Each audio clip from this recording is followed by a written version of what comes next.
messing with some raw dudes, wrestling, talking, raw views, previews, recaps, and interviews. Definition of professional, tell me what you expected though. Facts are checked when information's collected, yo. We body slamming all these wrestling brands, but of course that's the case when A&T's on hand. We going head to head, this ain't a ratings war. Now's your chance to chat with Steven, what you waiting for? Welcome everyone to another episode of Raw Views. My name is Steven, and today we will be recapping Monday Night Raw. Unfortunately, no guest today, just me, but I do want to take a moment to say thank you to everybody who's already subscribed. Almost at 100 subscribers already. Do me a favor, let people know on Twitter. This is the most logically thinking, positive wrestling podcast, YouTube show out there today. Get away from all the negativity, the screaming, the yelling, the bantering, the burying, all of that, and let people know this is where they should come for their wrestling analysis from now on. Thank you all so much. Can't believe we're almost at 100 subscribers already. To the moon, baby. Woo! To the moon. But today, we're not talking subscribers and woos and to the moons and Cameron Grimes. No. Today, we are talking Monday Night Raw, the fallout from Elimination Chamber, and a storied show built around the WWE Championship. And this is the first time that I can remember this title having week-to-week stakes, meaning in quite some time. Generally speaking, we set a number one contender for the championship, or we do a multiple week number one contender feud, and then we jump into a program where you get a tag match, where you get a lot of showdowns. But right now with Miz as champion, because he's such a cowardly heel champion, that you can build this show around him trying to elude and avoid all these monsters around him. The way it was presented last night, you have the Miz. So we opened the show, we closed the show, Miz, Bobby Lashley, and I think that was perfect. That's what everybody wanted. That's what everybody tuned into. That's what everybody loved about Elimination Chamber. So you know what they said? We're going to give you that in spades tonight. The whole show was built like a 1998, 1999 Monday Night Raw. We have a champion, and we're going to tell the story throughout the night of the champion and them in peril, right? The Miz is in peril. The show opens with Lashley giving the Miz an ultimatum, right? You're going to give me a title shot by 9 o'clock. If you don't, bad things are going to happen to you. I've been saying on Twitter, this is essentially the Miz going into business with the Mafia, and now the Mafia is here to collect, and that's exactly what happened last night. And that's the story everybody wanted to see with Lashley and Miz. I do want to make note, Drew McIntyre was missing. We'll get back to that, though, in the show. But I want to start the show with the storyline specifically, but with Bobby Lashley, because next week Bobby Lashley is going to get a WWE Championship match against The Miz after beating Braun Strowman clean in the main event tonight. Generally speaking, WWE doesn't do a lot of clean victories. That's why when you see them, especially on nights like last night against a guy like Braun Strowman, it really made a shock, a moment. It was big. It felt big. And a reason for that is the fact that they don't do a lot of clean wins and losses that way in main events with two-star players. So that for everybody who always bangs on them for doing these shenanigans finishes, it makes moments like last night feel bigger when it happens. So a little silver lining there. But Bobby Lashley, should he become champion next week, or should they keep the title on The Miz, who has had 24 hours with that title, going on 48 now, and has absolutely killed it being champion. He has been a superb champion for the first 48 hours. You couldn't ask for more. He's already done an interview with Sports Illustrated. He's already been on Sports Nation. Wouldn't surprise me if he goes to the award show this weekend with the title. I believe it's the Golden Globes that are this Sunday. Would not shock me at all if he's there with the title. But because the Golden Globes also is on NBC, they're going to be pushing Peacock again. A reason for him holding this title is he is ambassador for NBC. I jokingly tweeted yesterday, Cannonball is not a WWE product. No, The Miz is an NBC product. He's the face of NBC at this point. But back to Bobby Lashley. what should they do here? There's two paths next week. You have them win, you have them lose, right? There are multiple paths within that losing path, right? And that's what we're going to touch on today. I'm not subscribing today of the belief that The Miz is going to lose the title next week. Could he lose it at Fastlane? Absolutely. I don't believe he loses it next week. Why? As I mentioned to open the show, Drew McIntyre not on the show tonight or last night really gives me question marks. Why wasn't he on the show? Was he just selling his injuries? And what's going to happen when he does come back? Because he is also going to say he should have the next title shot. So does Miz once again get out of a title match next week? I think what ends up happening is the Miz keeps this title in a dirty fashion next week. I wouldn't be surprised if he disqualifies himself or counts himself out. Maybe Drew McIntyre gets involved and costs Lashley. Remember, Lashley's the reason Drew isn't champ right now. It's not Miz. I mean, it is Miz. He's the champion, but it's not Miz. Lashley completely annihilated Drew beforehand. Will Drew want to seek some revenge? And as we talked about last week, 1 week ago, Drew carrying that title brought for over a year, or for almost a year now, has put a new weight on his shoulders. We've seen a Drew McIntyre for the last couple of weeks now, where he's not happy.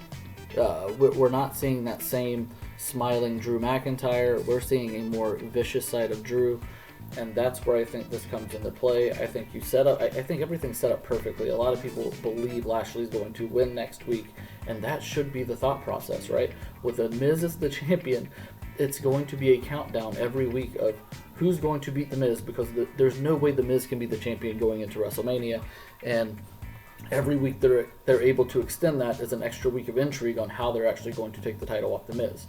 But what I think happens next week, like I said, is Lashley wins or loses. I don't know. Maybe he wins the match via disqualification when Drew comes in and kicks his head off, right? Miz gets to roll away the champion. Drew's inserted himself back into the picture.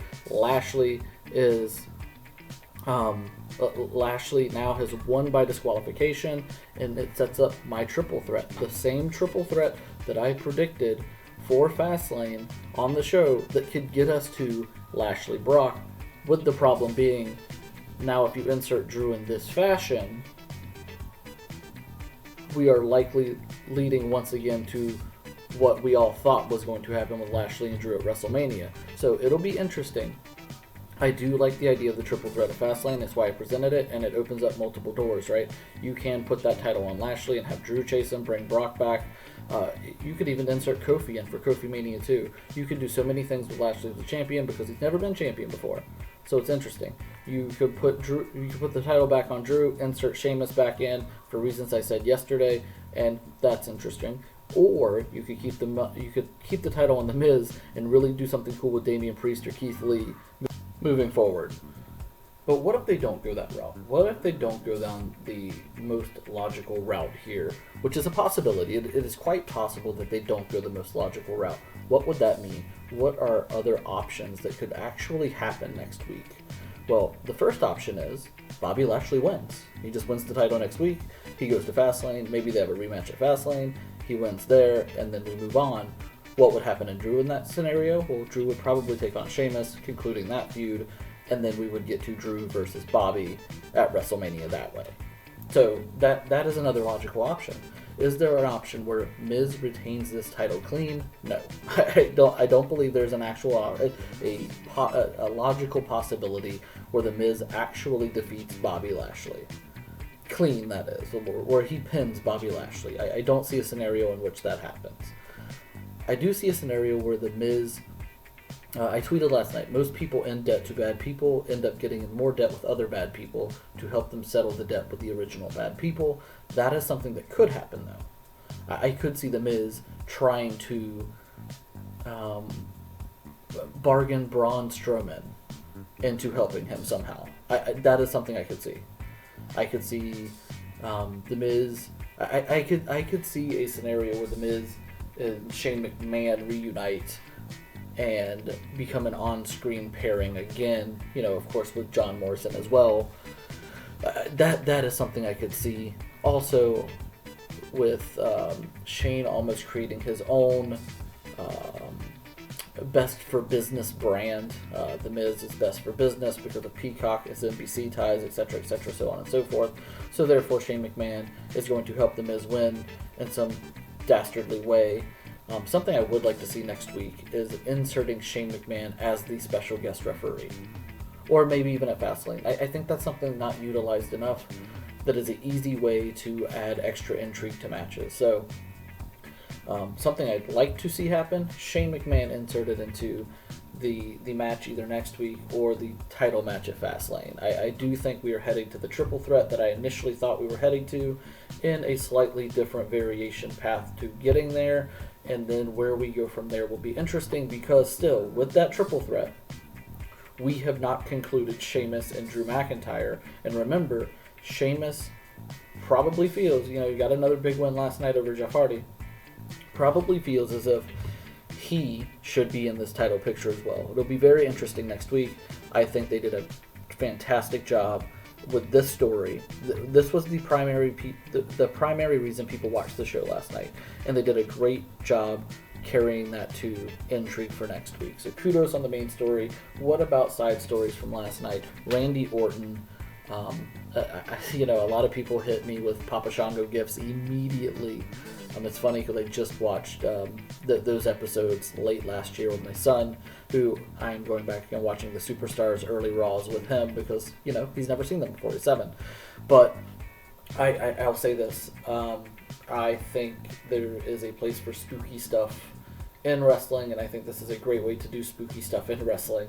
I love the idea that Alexa Bliss, as somebody said, is not only living in the head of Randy Orton rent-free, but is also living in the lungs and stomach of Randy Orton rent-free. I like where this is going. They're slow burning it. We got to get to Mania before we can do anything big. Randy Orton mentioned the WWE Championship again.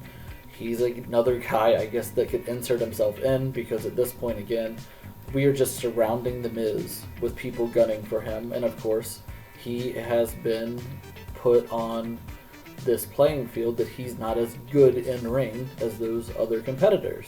So when you surround him with better competitors, it actually makes him more intriguing, because it's how is he going to weasel his way out of this. But Randy Orton did mention the championship. I don't think he goes for the championship at Fastlane. I don't think. We could certainly end up with like a 6-pack challenge with all the people that could be gunning for this championship. But I see him calling out Alexa Bliss in a couple of weeks. He might miss Raw next week.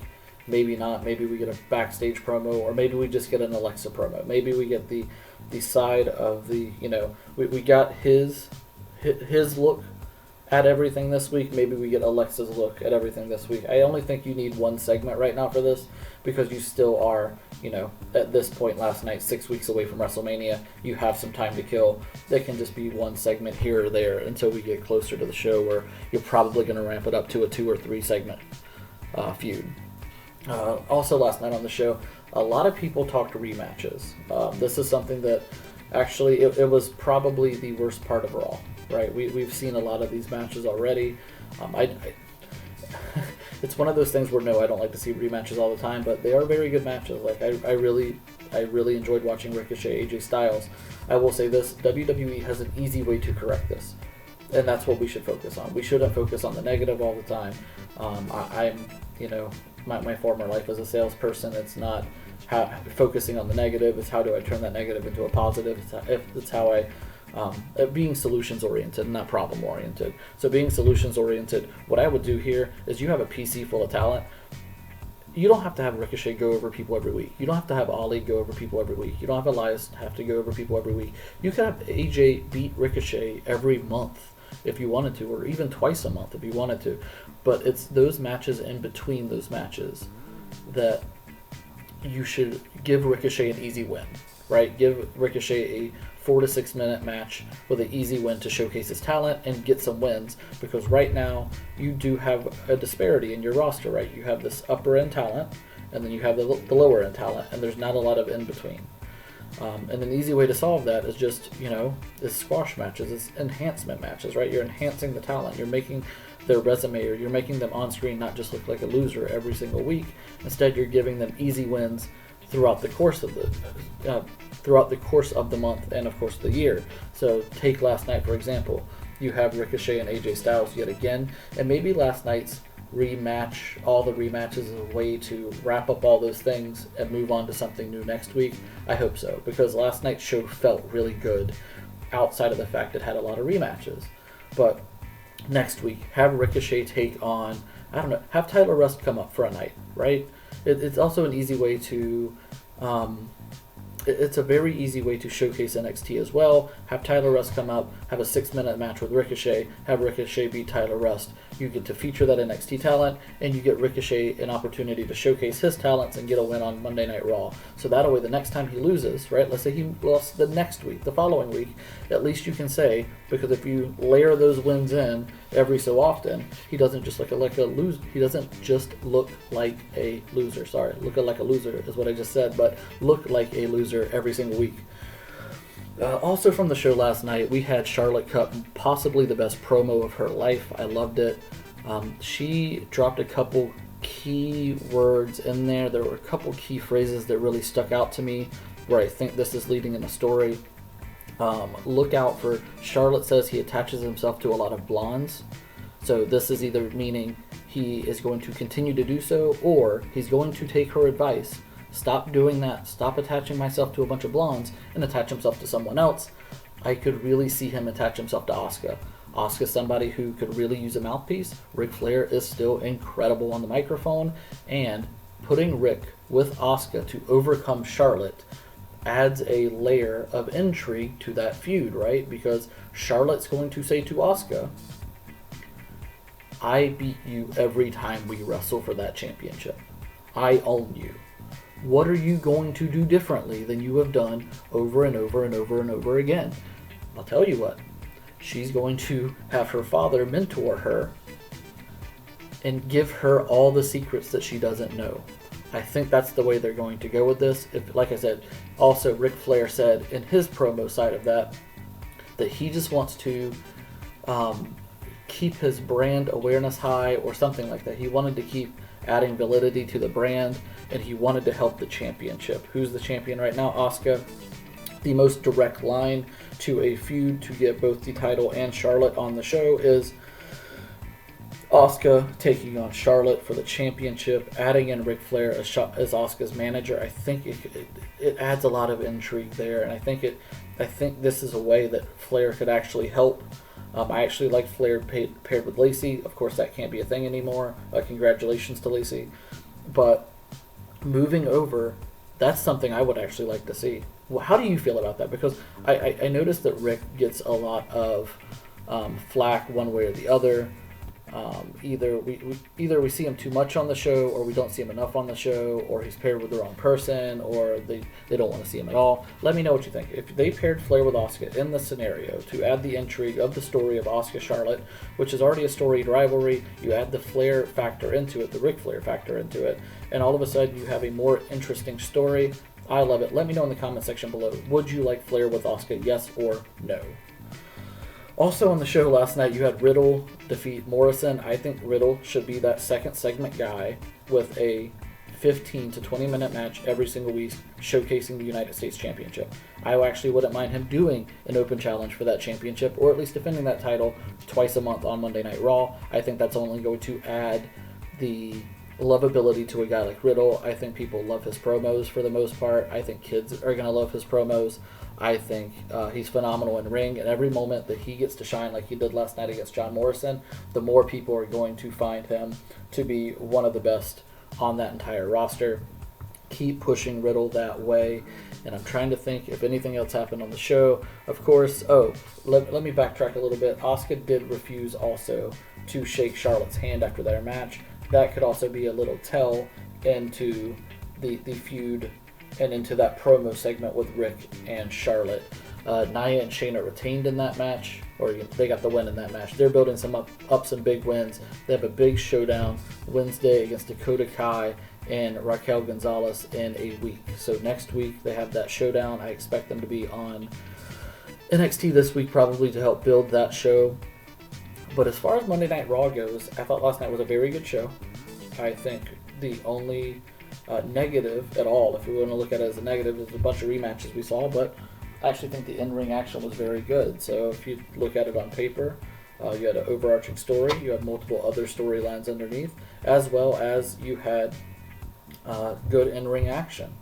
What did you think of the show overall? Let me know on Twitter at @view_raw. That is all I have today for Monday Night Raw. Again, I thought it was a very good show. I think they're telling a very good story, and I think for that WWE Championship, for the first time in so long, has week-to-week storyline value that I'm really digging. Let me know what you think. As always, I will reply back to every comment below. I will reply back on Twitter, as I always do. I love conversations. I love having back and forth banter on these things. And yeah, go ahead, hit subscribe, give me the little thumbs up. If you want to know when my shows drop, just hit the little bell thing below and you'll get notified whenever I drop a new episode. I drop one every morning. Tomorrow I should be having a conversation with indie wrestler Davian. And I expect that to be a very fun episode. Again, we're going to be doing some interviews. We're going to be doing some recaps. You're going to be getting my show daily, though, Monday through Friday. And again, let people know this is the best alternative to all the hate, all the screaming, all the yelling, all the burying out there. And until next time, be awesome.